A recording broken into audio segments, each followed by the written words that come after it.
Mana bu qo'chqor ko'p uzoqqa ketolmaydi. Yugurib keladi men oldimga. Qo'shlatib qaytib ketadi. Assalomu alaykum aziz obunachilar, aziz do'stlar, qarindoshlar. Charchamayapsizlarmi?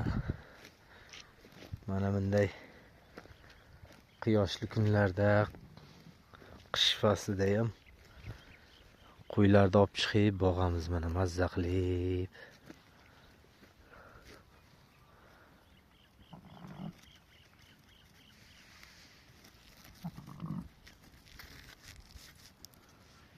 U katta qo'chqor 2 yosh. Mana bulari endi 2 yoshga endi bahorga boradi menimcha. Bahorga 2 tish bo'ladi bular nasib bo'lsa. Mana bu sog'lig'imiz ozgina o'zgarmadi. Juda parvarishini zo'r qildik-ku. O'zgardi, endi tozi ham arriq edi-da bu. O'sha uchun ko'p menimcha bo'g'oz bo'lishi kerak. Mana qo'ziladi. Oldingi videolarda ham ko'rsatdim sizlarga qo'zilarni. Qo'zilashni boshladi oldi nasib bo'lsa. Bir 6 ta sog'lig'im bor. Shulardan bittasi qo'ziladi.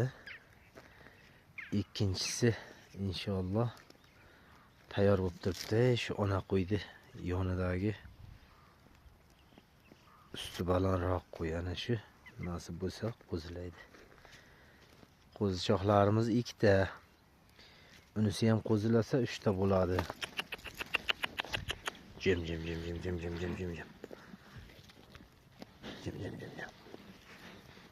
Ozroq. Jim. Bor. O'tingli. Ana shu yetib jahli chiqib chopib keladi-da bu.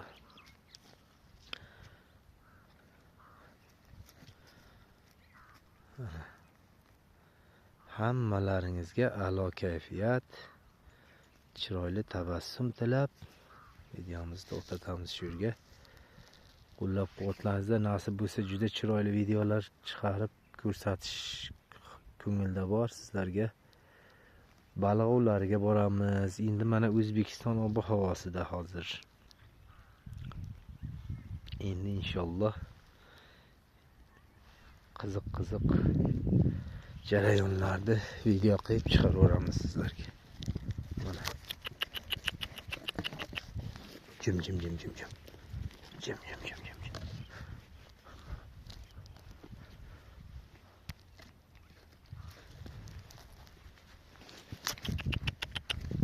Jim, yavaş, bar hayda. Çöp.